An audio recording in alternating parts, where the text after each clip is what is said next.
Good morning friends, எல்லாருக்கும் வணக்கம். இன்னைக்கு 12ஆம் நாள் பூஜை, அழகான மார்கழியின் 12ஆம் நாள் பூஜை. இது பொரிக்கல்லைங்க ஃப்ரெண்ட்ஸ், உங்களுக்கு தெரியுதா? எச்சிப்படாமல் தான் நான் வச்சுருக்கேன். பொரிகல்ல இன்னைக்கு 12ஆம் நாள் பூஜை, மார்கழியின் 12ஆம் நாள் பூஜை. என்னன்னு பார்க்கலாமா? ஆழ்வார் திருவடிகளே சரணம், ஆண்டாள் திருவடிகளே சரணம். ஸ்ரீமதே ராமானுஜாய நமக. சூடி கொடுத்த சுடற்கொடியால் இன்னைக்கு திருப்பாவை திருவம்பாவை 12வது பாட்டு பார்க்கலாம்.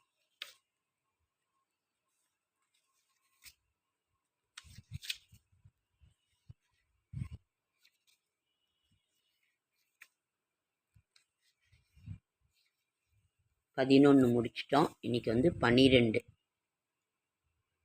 பாருங்க, பொரிகல்ல ஏதோ ஒரு நெய்வேத்தியம் எச்சுபடாமல் இருக்கணும். 12.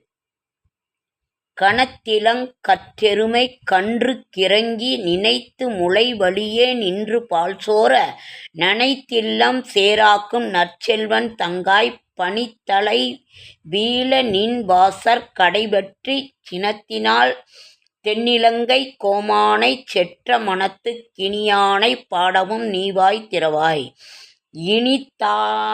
இனித்தானே எழுந்திராய் ஈதென்ன பேருறக்கம் அனைத்தில்லத்தாரும் அறிந்தேலோர் எம்பாவாய். இது 12வது பாட்டு, திருப்பாவை.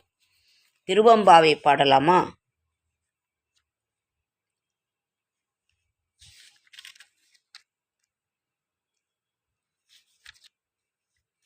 பனிரெண்டாவது பாட்டு. ஆர்த்த பிறவி துயர்கெட நாம் ஆர்த்தாடும் தீர்த்தன் நற்றில்லை சிற்றம்பலத்தே தீயாடும் கூத்தன் இவ்வானும் குவளையமும் எல்லோமும் காத்தும் படைத்தும் கறந்தும் விளையாடி வார்த்தையும் பேசி வளை சிலம்ப வார்கலைகள் ஆர்ப்பரவஞ் செய்ய அணிகுழல் மேல் வாண்டார்பப்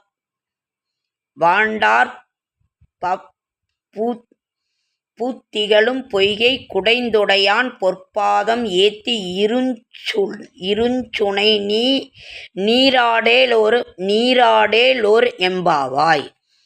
இது திருவம்பாவையினோட 12வது பாட்டு. இதற்கு மார்கழியின் அழகான 12ஆம் நாள்.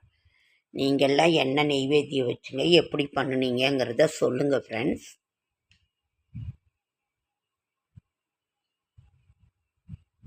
இப்படி தான் நாங்கள் செஞ்சுக்கிட்டு இருக்கிறோம். நீங்களும் என்ன செய்தீங்கன்னு சொல்லுங்கள். இன்றைக்கி என்ன கடன் பிரச்சனை தீர என்னன்னு சொல்லி பார்க்கலாமா? நேற்று நம்ம உப்பு தீபம் ஏற்றிக்கிட்டு இருந்தோம். அதே மாதிரி மாதத்தில் ஒரு நாள் இந்த மைத்திர முகூர்த்த நேரம் வரும். அந்த மைத்திர முகூர்த்த நேரத்தை நாம் கடன் அடைபடுவதற்கென்றே இருக்கும் அந்த ஒரு இதை நாம் செய்வோம். அதாவது முகூர்த்தம் குறித்து செய்யும் எந்த ஒரு செயலும் நன்றாகத்தான் இருக்கும். ஆகையினால இதை நீங்கள் கட்டாயம் பண்ணுங்க. சரி, இதை விட்டுட்டு வேற என்ன நம்ம பண்ணலாம் அப்படின்னாக்கா,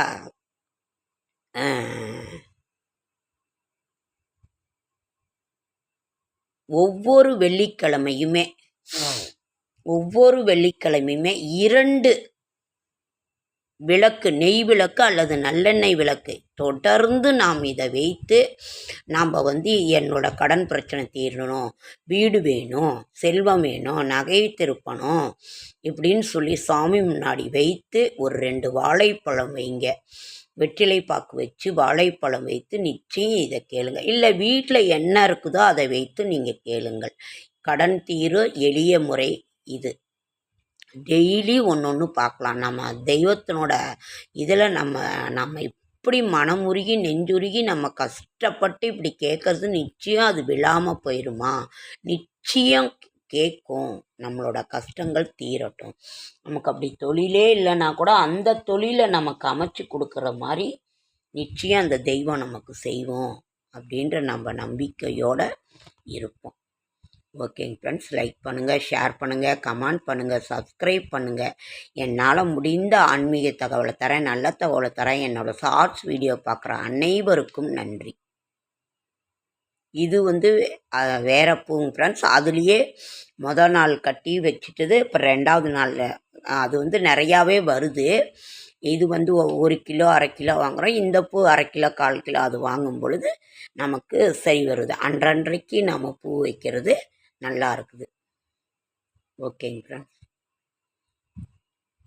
இன்றைக்கு என்ன நைவேத்தியம்? பொரிகடலை.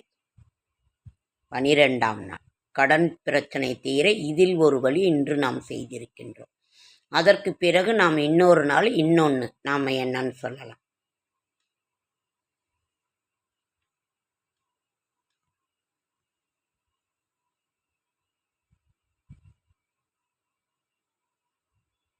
திருப்பார்கடலில் பள்ளி கொண்டாயே ஸ்ரீமன்னாராயணா, திருமகள் மனதில் குடிகொண்டாயே ஸ்ரீமன்னாராயணா.